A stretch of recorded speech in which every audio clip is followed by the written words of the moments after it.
Di WHO sendiri pun, WHO itu sudah menyatakan bahwa merkuri itu adalah 1 dari 10 besar bahan paling berbahaya. Dikasih bahan tertentu supaya tertentu juga hasilnya. Nah, itu bisa ketahuan juga oleh kami.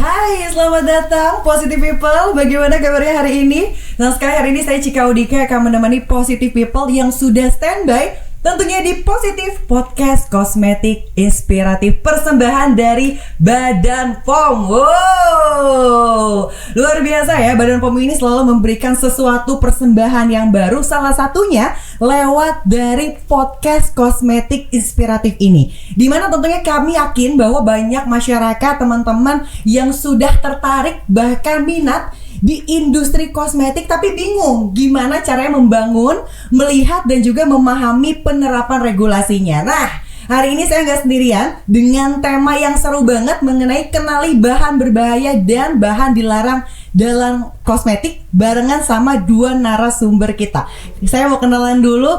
Selamat pagi para narasumber. Wow, saya mau coba kenalan yang pertama, sudah kehadiran. Inilah dia PLT Deputi Bidang Pengawasan Obat Tradisional, Suplemen Kesehatan dan Kosmetik, Bapak Muhammad Kasuri SSI APT MFAM. Bapak, apa kabar?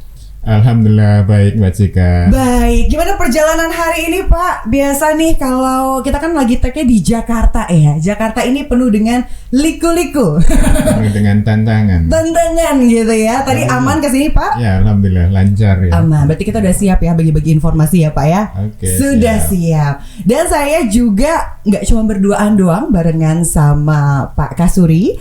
Sudah ada ahlinya di bidang medis. Tentunya ada Ibu Dr. Sylvia Veronica SPKK as a Fellow of Indonesia Society of Dermatology and Venereology dan juga Fellow of Asian Academy of Dermatology of Venereology, dan beliau juga merupakan sekretaris kelompok studi Dermatologi Kosmetik Indonesia. Selamat pagi Ibu Dokter. Selamat pagi Mbak Cika cantik. Aduh, saya disapa ini ya. Ada narasumber saya yang keren-keren, kece-kece. Coba kasih senyum terindah dulu dong ke teman-teman kita. Hai.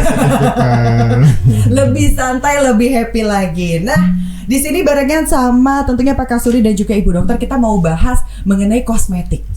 Ya. Ini ngomong-ngomong, Ibu Dokter pakai kosmetik? Pakai Pakai. setiap hari. Pakai setiap hari. Yes. Kalau Pak Kasuri pakai nggak?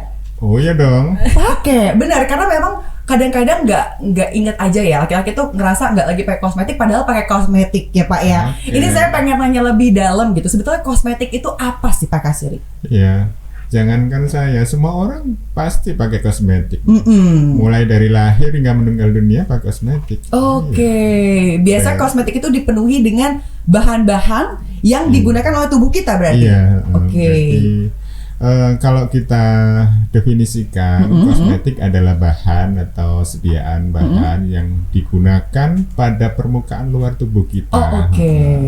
Di lapisan epidermis kulit, di rambut, kemudian di permukaan luar organ genital kita, di kuku. Yang tujuannya adalah satu, untuk memperbaiki penampilan, Oke. kan itu, untuk membersihkan, ya, untuk merubah tampilan tubuh tadi itu. Jadi kalau misalnya kita mandi, udah pasti pakai kosmetik gitu ya Iya, Pak ya. iya Ya kan dong. Bu Dokter ya, kalau misalnya kita lagi siap-siap bahkan dari bayi begitu dari ya. bayi, Oke. sampai meninggal dunia juga pakai kosmetik. Pakai kosmetik. Betul, iya. Tapi kadang-kadang tuh kosmetik identik dengan bahan kimia berbahaya, alami aja pengennya. Berarti yang kayak gitu-gitu harus kita luruskan nih ya. Betul. Ada hal-hal yang memang harus diperhatikan ya Pak Kasuri ya. Iya. Nah, cuman yang menarik sebetulnya apa sih kriteria kosmetik yang memang harus kita lihat, harus diperhatikan, entah dari bahan-bahan yang aman kok dipakai setiap hari, atau memang ada bahan-bahan nggak boleh nih dipakai setiap hari Pak Kasuri?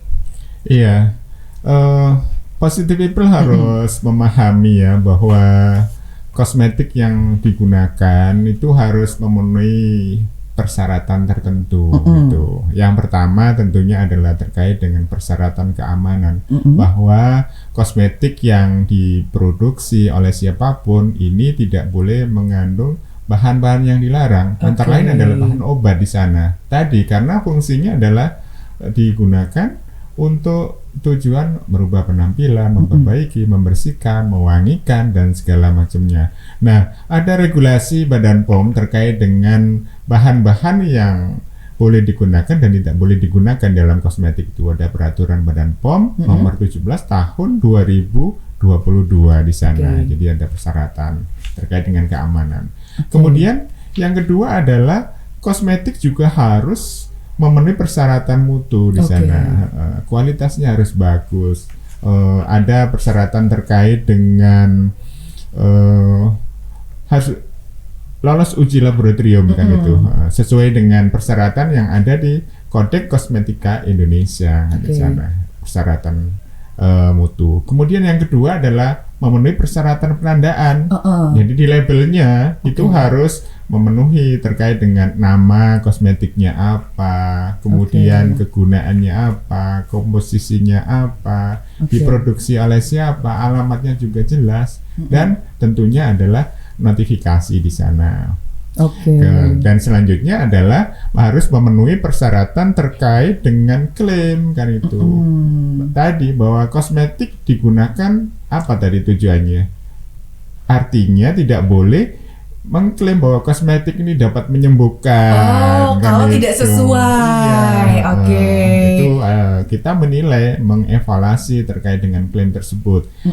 Pengawasannya antara lain adalah kita mengevaluasi iklan atau promosi yang disampaikan pada kosmetik tersebut. Jadi positive people nggak merasa dibohongi kalau misalnya pakai kosmetik yang sudah diawasi oleh Badan POM. Betul. Karena memang sudah melalui tahapan-tahapan tersebut, begitu ya Pak ya? Oke. Nah, sekarang saya mau ngobrol sama dokter. Hai dokter. Halo Mbak Cika. Iya. Kalau misalnya Indonesia nih, dokter dan juga Pak Kasuri itu biasanya identik para wanitanya ya, entah ya para laki-laki itu seneng banget sama yang namanya hasil makin putih, makin cerah, makin cantik. Pemutihnya itu loh yang kadang-kadang suka salah tafsir. Nah dok, banyak banget kosmetik abal-abal yang menawarkan iya bisa bikin putih tapi nggak bisa bikin move on. Move on dong masa lalu Bang Azri ya. Nah ini bahaya nggak sih sebetulnya dengan kosmetik abal-abal yang seperti itu, yang memang mereka menomorduakan untuk perizinan dari Badan POM? Ya, Mbak Cika, terima kasih banyak kesempatannya. Jadi mungkin pertama kita perlu sadar diri dulu bahwa kita tuh tinggal di Indonesia. Yes. Kita tinggal di Indonesia, matahari kita banyak. Makanya kulit kita cenderung lebih gelap dibandingkan dengan yang tinggal di daerah yang tidak banyak kena matahari.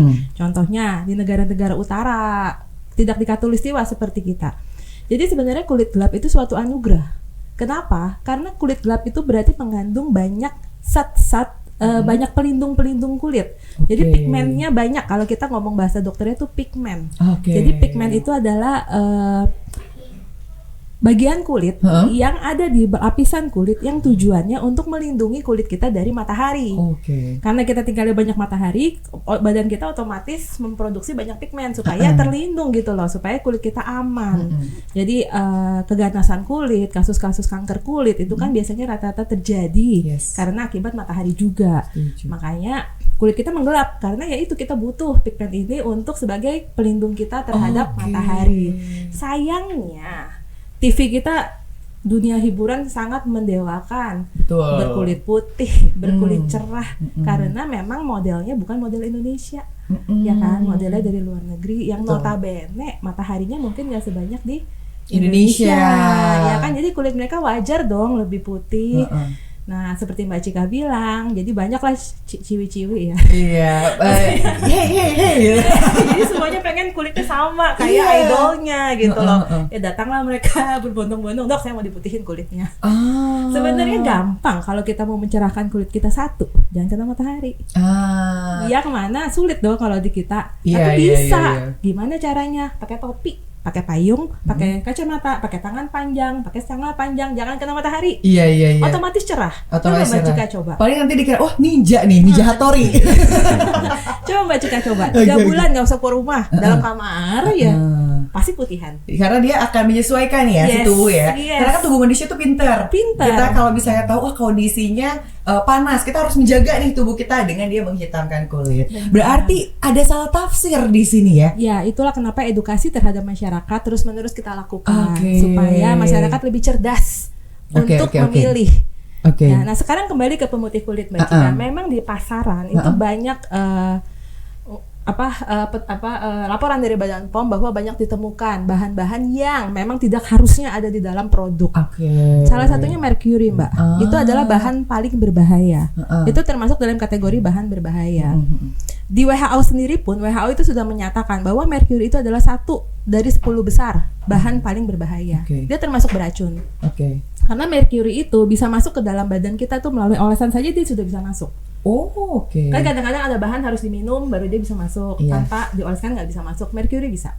Dengan inhalasi pun dia bisa masuk. Dia cuma kita hirup doang dia bisa masuk ke badan kita. Nanti yang kena bisa paru-paru kita, terus bisa sistem pencernaan kita kalau nggak sengaja dimakan. Pernah dengar yang berita merkuri ada di ikan laut? Iya, saya pernah dengar. Sampai berarti akhirnya kita juga harus meminimalisir ya, atau melihat gitu, memilih-milih makanan yang kita makan. Lautnya mana gitu. Kalau lautnya bersih, I see. Jadi ada berita kan yang bahwa ditemukan ikan mengandung merkuri, pernah ada kan dulu. Iya. Nah, jadi merkuri itu bisa masuk dari berbagai arah sebenarnya Mbak Cika. Jadi sayangnya banyak kadang-kadang ada orang memasukkan merkuri di dalam produknya karena untuk mutihin kulit, karena merkuri itu murah didapat. Itu bahan yang cukup murah. Kemudian memang dia bisa memutihkan kulit tapi dengan cara yang tidak seharusnya. Dia akan menghancurkan pigmen soalnya dia toksik. Jadi dia bersifat racun terhadap pigmen. Sehingga pigmennya rusak, putih dong. Ya kan? Dia memutihkan ya Pak Kasuri ya, tapi kan? Dengan cara yang buruk. Memutihkan kan? Targetnya dapat memutihkan, tapi ya kita tidak tahu efek belakangannya. Nah, efek jangka panjang ya. Merkuri ini efeknya banyak banget, Mbak. Salah satunya itu yang paling bahaya, dia itu bisa menyebabkan kanker. Jelas, dan mematikan. Jadi selain paru-paru, dia bisa kena ke sistem saraf pusat, dia juga bisa kena ke pencernaan, dia bisa kena ke ginjal, dan dia bisa kena kemana-mana. Jadi memang bahaya merkuri ini. Makanya ya Pak Kasuri itu masuk ke dalam salah satu bahan berbahaya. Betul. Karena kita juga mengenal yang namanya bahan yang dilarang. Itu apa aja bahan yang dilarang? Jadi ada definisi nih Mbak. Definisi bahan berbahaya adalah merkuri. Bahan yang dilarang ada lagi. Contohnya hidroquinon. Contohnya lagi retinoic acid, clindamycin. Itu dilarang, tapi dilarang untuk kosmetik. Tapi saya boleh pakai karena itu obat. Jadi itu harus dengan peresepkan dokter. Saya boleh meresepkan, tapi harus dokter yang meresepkan. Tapi untuk kosmetik yang pasti akan dijual bebas, dimarketingkan secara bebas itu dilarang. Tidak boleh ada di dalam situ. Ya, karena seperti Pak Kasuri bilang, kosmetik itu gunanya apa? 1, dekoratif. Terus membersihkan, melembabkan, dan melindungi. Selesai. Dia tidak untuk mengobati. Jadi kalau untuk mengobati ya pakai obat-obat dokter yang akan resepkan oleh dokter. Gitu Mbak Cika. Seru banget Bu Dokter ya. Saya juga kepo nih ya Pak Kasuri ya. Pernah nggak sih? Pasti pernah sih ya. Kayak ketemu, udah dikasih tahu nih bahan-bahan berbahaya itu yang dilarang. Tapi masih coba-coba dari beberapa brand-brand mau masukin gitu ke Badan POM. Akhirnya terlihat dan terfilter. Pernah nggak ada cerita gimana nggak gitu tuh Pak?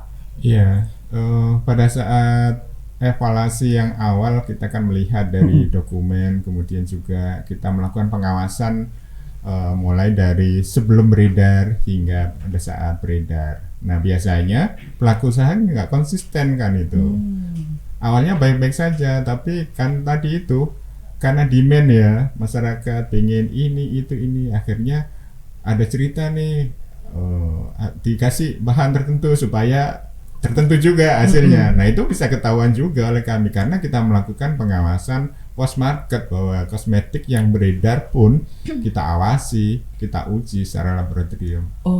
Bukan hanya kosmetik yang baru akan diedarkan, tapi yang sudah beredar pun tetap diawasi oleh Badan POM. Keren banget ya untuk menjaga kesehatan masyarakat.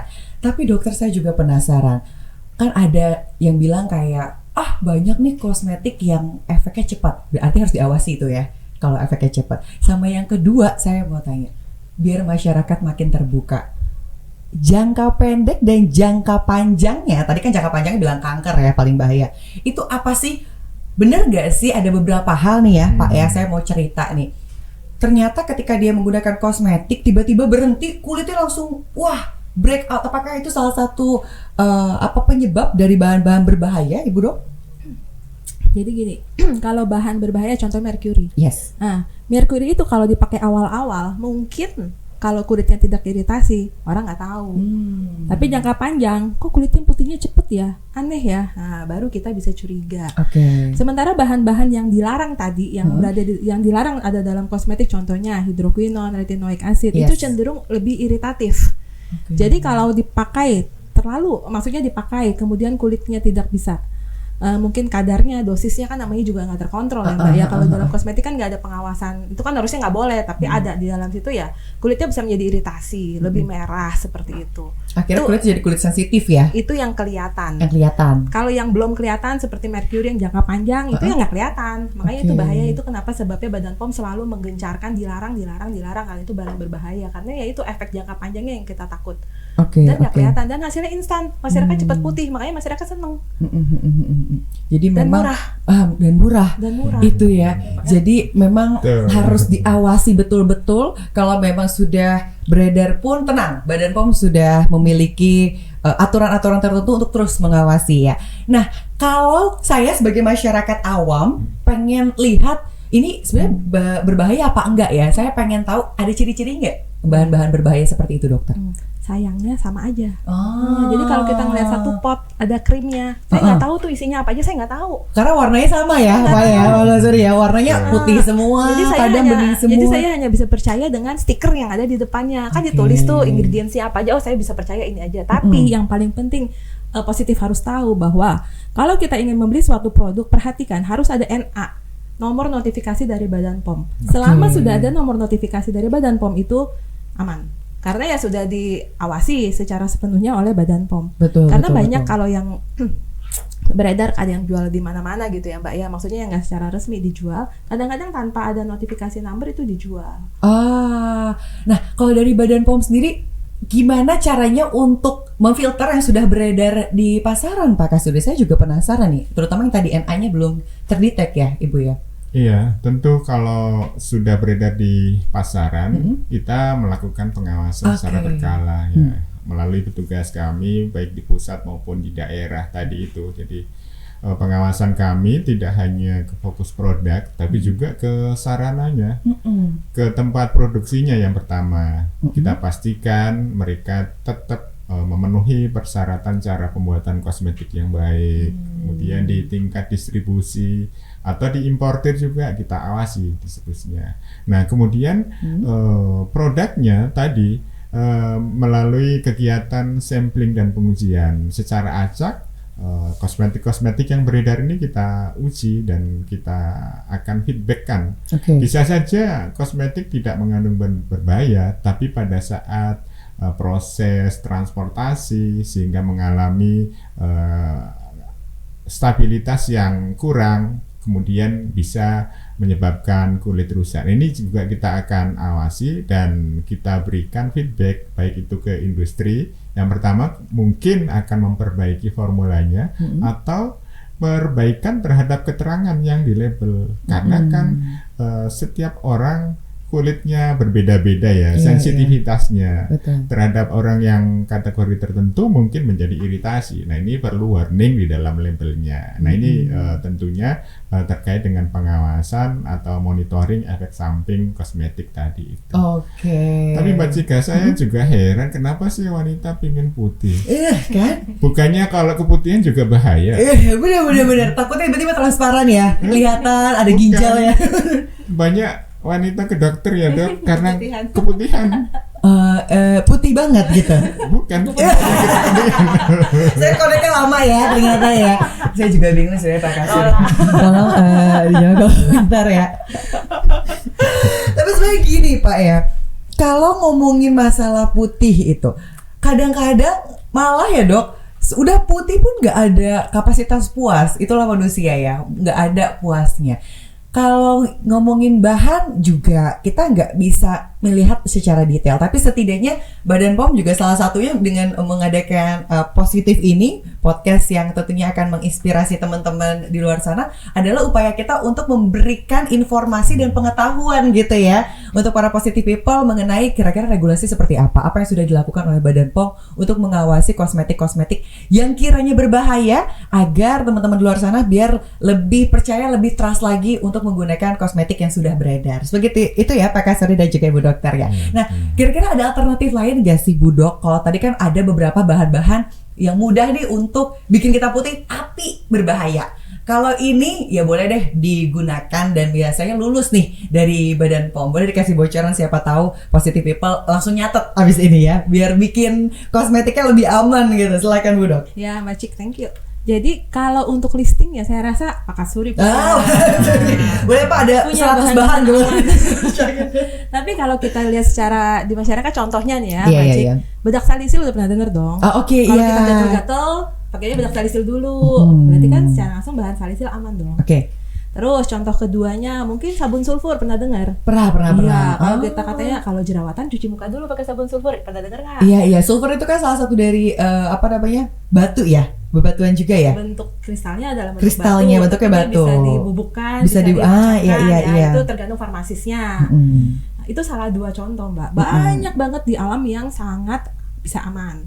Yang penting adalah kita harus mengingat prinsip dasar dari kosmetik. Kosmetik itu ya seperti Pak Kasuri bilang, dekoratif, membersihkan, melembabkan, melindungi, tapi tidak mengobati. Jadi kalau keluhannya misalkan flek nih, banyak fleknya, atau jerawatnya banyak, itu kan berarti butuh obat untuk menyembuhkan dari keluhannya, dari penyakitnya. Berarti layaknya pergi ke dokter untuk mendapatkan obat sesuai dengan resep. Tidak pakai kosmetik berarti tidak akan ada perbaikan, karena memang tujuannya bukan itu kosmetik. Kosmetik kan hanya untuk yang tadi, membersihkan, melembabkan, melindungi, sama dekoratif itu. Oke. Jadi prinsip-prinsipnya itu loh. Prinsip-prinsipnya jangan sampai belok ya, iya, karena memang beda rules-nya juga. Beda tujuan pembuatannya juga. Nah, sekarang saya urus sama Pak Kasuri juga. Pak Kasuri, ini soalnya bobotnya 50 ya, kalau salah minus 70. Kayak lagi UN jadinya ya. Pak Kasuri, ini mungkin akan menambah informasi untuk para positive people yang tadi udah saya sebut tertarik sama industri kosmetik. Nah, kira-kira kalau misalnya dari segi para pengusaha gitu, ketika mereka ingin membuat sebuah kosmetik, anggaplah lipstick, gimana sih tahapan uji coba yang harus mereka lakukan? Apakah memang ya udah uji cobanya nanti aja pas lagi di Badan POM biar ngelihat apakah ini lolos atau tidak? Atau biasanya mereka udah punya regulasi sendiri kayak memang ini wajib kok sebelum masuk Badan POM harus melakukan uji coba terlebih dahulu. Kira-kira bagaimana Pak Kasuri? Iya, tentunya riset ini harus dilakukan oleh pemilik atau pendaftar ya, seharusnya milik kosmetik. Jangan kok masyarakat dipakai coba-coba gitu kan ya. Nanti kalau terjadi sesuatu yang dirugikan kan tidak hanya yang bersangkutan tapi masyarakat ya. Dia juga nanti terkena terkait dengan pelanggaran hukum. Nah, oleh karenanya balik lagi bahwa siapapun boleh membuat kosmetik kemudian diajukan untuk mendapatkan izin edar. Sangat-sangat simpel tadi saya sampaikan.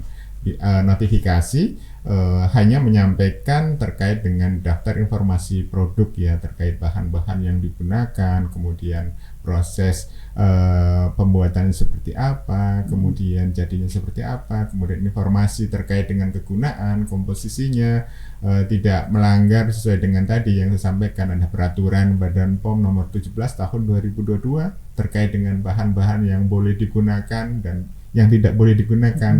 Selama itu dipenuhi semua, di dalam evaluasi pre-market kami pasti akan diloloskan. Sangat cepat akan diberikan notifikasi izin edar tadi itu. Oke. Nah, katakanlah ini saya punya formula, tapi saya nggak punya pabrik, gimana? Bisa nggak Pak seperti itu? Bisa. Jadi istilahnya adalah kontrak produksi ya. Jadi kalau di dalam baju itu menjahitkan ya bajunya nih, saya cuma punya formula kemudian menitipkan kepada suatu industri untuk bisa didaftarkan. Nah, itu boleh. Jadi yang mendaftarkan ke Badan POM nanti industrinya menyampaikan terkait dengan tadi yang saya jelaskan. Industrinya juga harus memenuhi persyaratan atau memiliki sertifikat cara produksi kosmetik yang baik kan itu banyak aspek di dalam ketentuannya, mulai dari bangunannya, personalianya, sistem manajemen mutunya, penata laksanaan terkait dengan bahan-bahan yang digunakan, proses produksinya, limbahnya, pengemasannya, hingga transportasi segala macamnya, semuanya harus terpenuhi dengan baik, termasuk adalah uji laboratorium yang diperlukan gitu.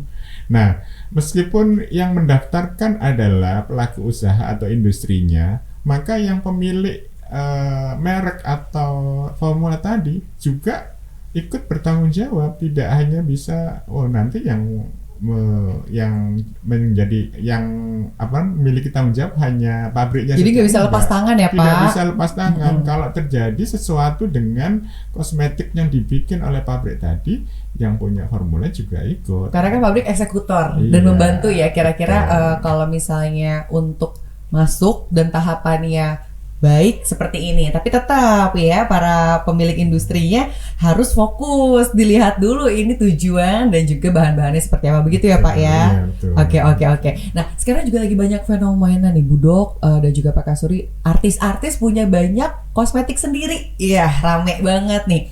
Kira-kira dari Badan POM itu boleh kasih saran nggak biar memang kita bisa jamin juga keamanan dan mutu produknya? Apakah memang tetap sama untuk tahapan regulasinya dan juga tadi yang disebut dengan kontrak produksi gitu? Boleh kok asal ada kontrak produksi atau memang ada yang beda?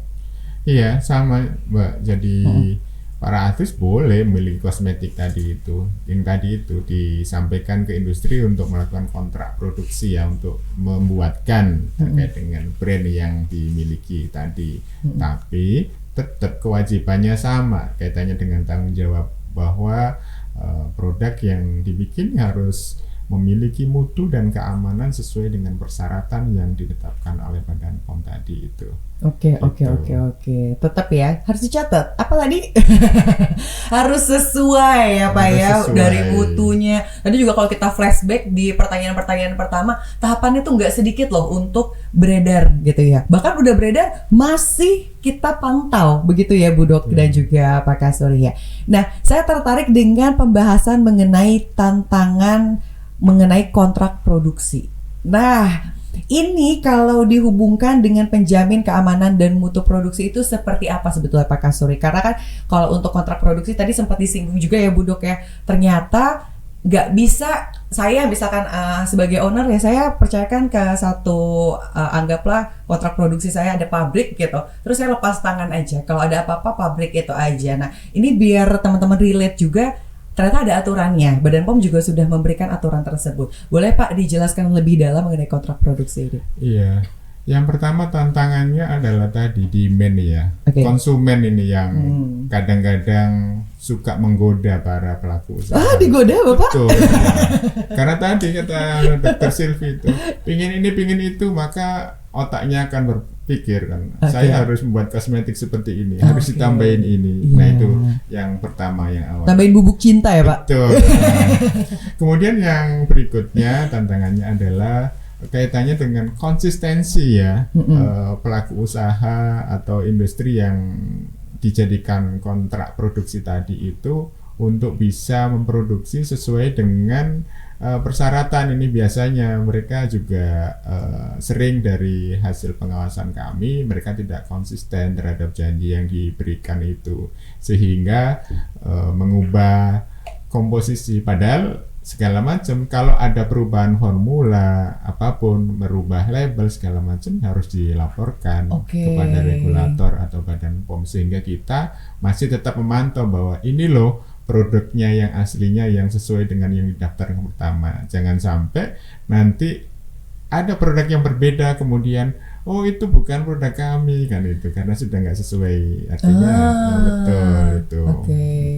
Betul. Kemudian yang berikutnya, yang ketiga adalah terkait dengan pemahaman regulasi. Oleh karenanya Positive People juga harus selalu mengupdate ya.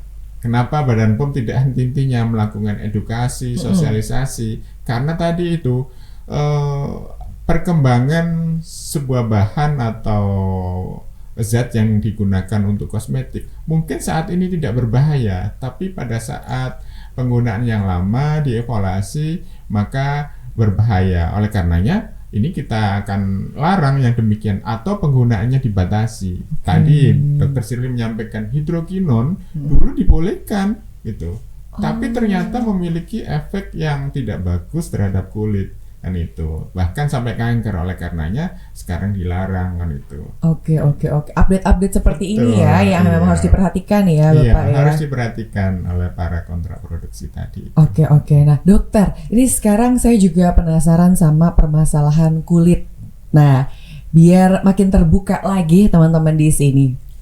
Efek jangka panjang tadi kanker saya udah sebutin. Efek jangka pendek iritasi. Tapi pernah nggak ada sebuah efek hebat yang dilakukan oleh sebuah bahan-bahan yang berbahaya di dalam kosmetik sehingga ini adalah sesuatu yang jarang ditemukan, tapi yang disebabkan oleh bahan-bahan aktif yang berbahaya? Ada nggak sih dok kasusnya kira-kira? Penasaran saya. Ada yang paling bikin menggelegar, nomor 7 bikin mengherankan. Udah lagi nonton on the spot ya. Ya Mbak Cik, thank you. Jadi kalau kasus yang menggelegar itu ada beberapa laporan yang melaporkan bahwa penggunaan krim ini bikin mukanya begini. Pembukaan itu banyak Mbak Cik, tapi memang tidak kita expose begitu saja ya Pak. Itu kan juga tidak boleh mengekspos pasien seperti itu kan. Tapi memang ada. Jadi pasien banyak kadang-kadang datang ke kita itu dengan muka saya begini dok semenjak pakai krim ini. Muka saya kok jadi begini semenjak pakai krim ini 1 minggu. Semenjak pakai krim ini 1 bulan. Itu kan berarti jangka pendek. Ada tuh yang beruntusan, terus merah-merah sesudah pakai kosmetik ini, sesudah pakai kosmetik itu masih dalam, itu kosmetik namanya, bukan obat ya, karena dia beli bebas di online. Iya, belum obat ya Pak ya. Kalau bisa obat kan lebih langsung. Kalau obat itu harus dengan resep dokter, jadi nggak boleh dijual bebas obat itu, dan obat itu tidak boleh di marketingkan di marketplace. Yang boleh di marketplace itu batasnya hanya kosmetik ya Pak Surya. Dan kosmetik itu seperti Pak Surya sudah bilang banyak aturannya, yang begini harus begini. Banyak sebetulnya efek yang timbul tapi kadang nggak jerak-jerak nih, ya kan? Jadi lagi-lagi harus ingat apakah sudah memang diawasi oleh Badan POM.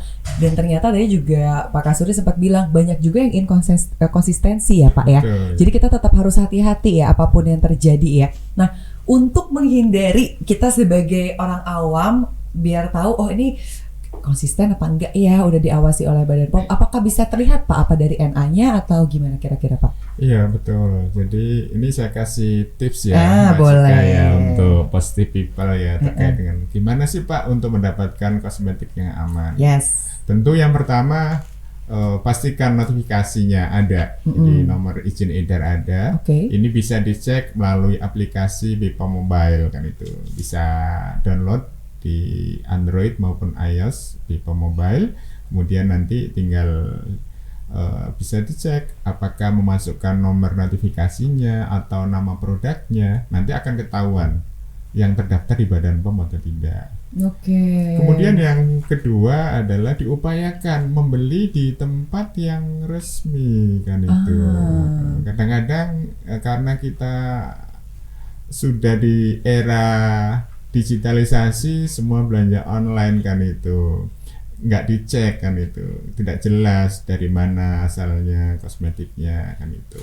Nah ini juga harus diperhatikan supaya tidak salah. Kemudian yang ketiga, jangan termakan terkait dengan informasi yang menyesatkan. Balik lagi tadi yang disampaikan Dr. Sylvie, penggunaan kosmetik itu apa gitu. Ada yang menyampaikan, oh ini krim siang malam, dalam waktu 1 hari bisa kinclong putih. Waduh. Nah seperti itu jelas kan, jelas tidak mungkin betul, tidak mungkin kan itu. Oleh karenanya ini harus diperhatikan. Sebenarnya saya pengen bahas sedikit tentang marketplace tadi Pak. Tapi sebelum marketplace, karena belum beres ngomongin masalah kosmetik kontrak, singkat saja kira-kira gimana caranya agar kosmetik kontrak ini bisa beredar dan memenuhi ketentuan yang memang sudah berlaku Pak? Iya, ketentuannya sama sih kontrak produksi tadi itu. Jadi cara mendaftarkannya juga sama dengan yang lain tadi. Yang mendaftarkan adalah industri yang mintai kontrak produksi tadi itu. Setelah mendapatkan lulus evaluasi pre-market ya boleh beredar. Nanti akan secara rutin atau secara tiba-tiba akan kita cek benar tidak mereka produksi sesuai dengan apa yang disampaikan tadi. Oke. Sebenarnya nggak sulit sih ya kalau peraturan dari Badan POM ya. Asal jujur, klaimnya sesuai, begitu ya Pak ya, dan tidak menggunakan bahan-bahan berbahaya. Tapi kalau menggunakan bubuk-bubuk kisah masa lalu boleh ya? Buat evaluasi, masa depan dong. Masa depan ya, buat move on ke masa depan ya. Oke, sebelum pertanyaan terakhir, saya masih penasaran sama tadi kita bahas mengenai e-commerce, e-market. Pak, saya mau curhat nih Pak, baru banget kemarin ya, saya tuh dapat kayak ya dia kayak kosmetik gitu Pak. Cuman memang salahnya nggak beli di pusat official store-nya gitu. Official store ya. Betul, ternyata pas saya beli, pas saya keluarin gitu kan, isinya tuh nggak sama yang biasa saya dapetin. Ini tantangan nggak sih Pak buat Badan POM untuk meminimalisir dan mengurangi, memfilter bahkan market-market yang sudah ada di e-market tersebut? Biasanya yang dilakukan oleh Badan POM untuk mengetahui hal-hal tersebut dan mendapatkan para pelaku usaha yang nakal ini gimana Pak kira-kira? Ya, kita ada kegiatan namanya patroli siber ya. Yes. Jadi melakukan pengawasan produk kosmetik yang dijual secara online, itu baik di e-commerce maupun media sosial seperti Instagram, Twitter, ini juga kita lihat ya. Tapi ya memang tantangan kami yang bisa kita kendalikan di e-commerce. Kita sudah menjalin kerjasama dengan IDEA, Indonesian e-commerce ya, Indonesia. Kemudian kita juga bekerjasama dengan Kominfo terkait dengan itu. Kalau ada pelanggaran terkait dengan yang kita awasi tadi itu, maka kita lakukan take down. Kan bisa saja setelah take down bikin akun lagi Pak. Ya kita take down lagi seterusnya. Tidak hanya di take down, tapi kita juga menelusuri informasi tersebut secara offline. Jadi banyak pula yang sudah kita tangkap di dalam operasi penindakan itu dan kita proses. Ini tentunya masyarakat juga tahu di situ terkait dengan bahwa kita melakukan pengawasan, dan berikutnya adalah edukasi juga yang kita sampaikan ke masyarakat di situ, sehingga apapun yang dijual kalau konsumennya tidak mau atau aware ya nggak laku juga, mau lama-lama juga akan tutup sendiri, habis sendiri ya dok. Setuju. Jadi jangan hanya mau disuapi ya para positive people. Saya yakin positive people ini lebih pintar, lebih oke, lebih aktif lagi, karena kalau nggak kitanya juga meminimalisir, susah ya untuk terjerat hal-hal seperti itu ya. Dan terakhir untuk Dr. Sylvia dan juga tentunya Pak Kasuri, ini sebagai penutup, jangan sedih ya.